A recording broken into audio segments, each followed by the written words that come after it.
تو ہم اس طرف لگے ایمان مضبوط ہے، ادھر دھیان نہیں دیتے، دھیان ادھر بھی دیتے تو اور اچھا تھا کہ صحت کا ہونا ضروری ہے، تو صحت تو تھوڑی خراب ہے لیکن ایمانی حالت کا فخر کے طور سے نہیں ہے، محبت کے طور سے اور اظہار کے طور سے، آپ کو رغبت دلانے سے، آپ کو ہمت دلانے کے لیے، تربیت کے لیے کہتا ہوں ایمانی حالت کسی قدر اچھی ہے، کتنی اچھی وہ اللہ جان ہے اچھی،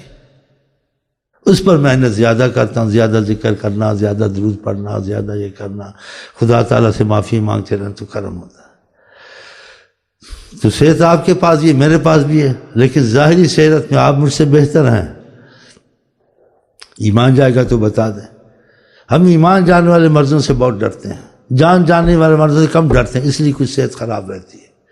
اور جان جانے والی مرضوں کا اولیاء نے پرواہ نہیں کیا، جنگلوں میں رہے، ادھر رہے، جب دیکھا ایمان مضبوط کے پھر آ گئے۔ وہ چیزیں علیحدہ اس کی وضاحت کی ضرورت نہیں۔ بہرحال آپ اپنا ایمان مضبوط کریں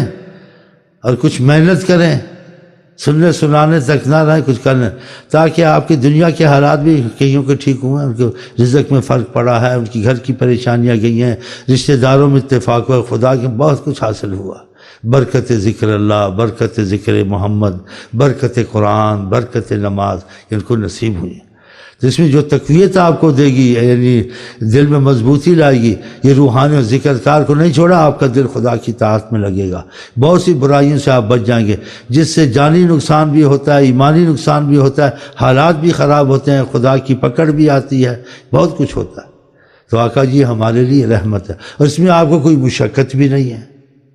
کہ 24 گھنٹے کے اندر ذکر اذکار بھی کر لیا اور خالی وقت میں درود شریف ہر وقت پڑھتے رہے۔ پھر آپ کچھ عرصے کے بعد دیکھیں، 1 سال 1 مہینہ دوسرے سے آپ کا دنیاوی طور سے بھی بہتر آئے گا، آخرت کے طور سے بھی، اگر آپ کی نیت دل صحیح ہوا تو۔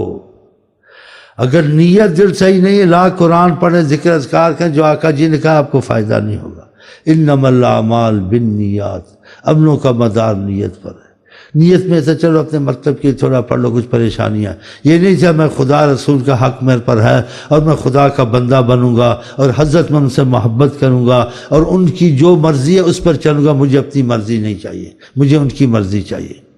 اور ماضی کی زندگی سے خدا سے معافی مانگتا ہوں، آئندہ زندگی میری اللہ کی مرضی پہ ہوگی اور جناب رسول کریم کی مرضی پہ چلوں گا۔ اس نیت سے شروع کیا تو پھر فائدے آئے، ایسے شروع ہوں گے آپ حیران ہوں گے کہ مٹی میں بھی ہاتھ ڈالتا ہوں سونا ہوتا ہے، اور دل میں قوت محسوس کرتا ہوں۔ وہ سوچے نہیں جو پہلے سوچ کہ کیا بنے گا کیا ہوگا، جیسے کسی نے میرے غم کا بوجھ اور ان تفکرات کا دل سے بوجھ اٹھا لیا۔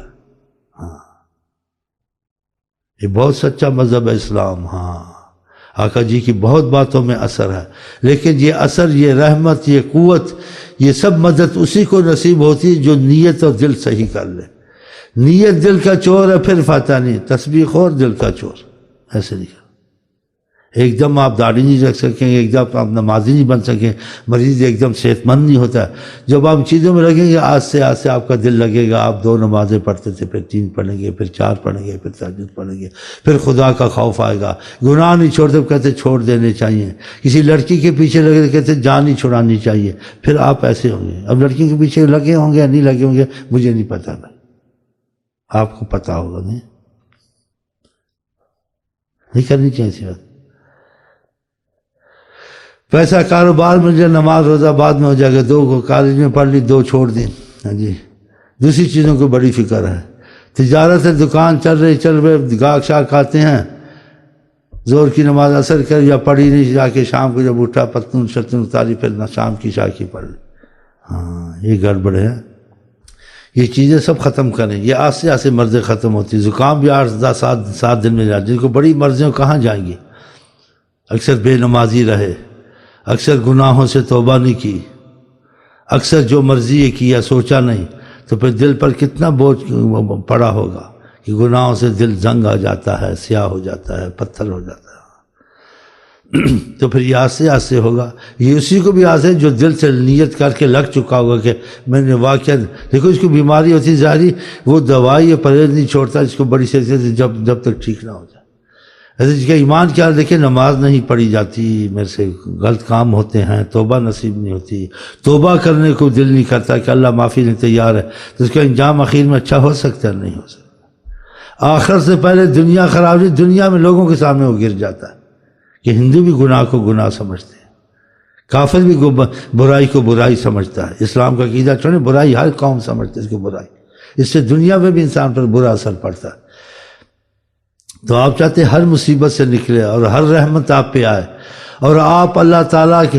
غیب کے علم جانتا ہے آپ کے مستقبل میں کیا لکھا، وہ بھی خدا تمہارے مٹا دے کہ ایسی مصیبتوں میں نہ ہو۔ تو اللہ تعالیٰ سے محبت کرنے سے، آقا سے جڑنے سے ہی مصیبتیں ٹل جاتی، دنیا کی بھی آخرت کی بھی۔ آپ کے سامنے جو موجود ہے آقا کا زمانہ، کیسے ان کے حالات تھے، نہ کھانا تھا، نہ پینا تھا، نہ علم تھا، نہ کچھ تھا، ہاں جی، اور اللہ تعالیٰ کی نافرمانی میں وہ باتیں تھیں جو ناگفتہ بے ہیں اسلام سے پہلے۔ جب آقا جی کی باتیں سن کے لگے ان کو دین بھی ملی، دنیا بھی ملی، آخرت بھی ملی، ان کے لیے شعر گایا گیا، چینو عرب ہمارا، ہندوستان ہمارا۔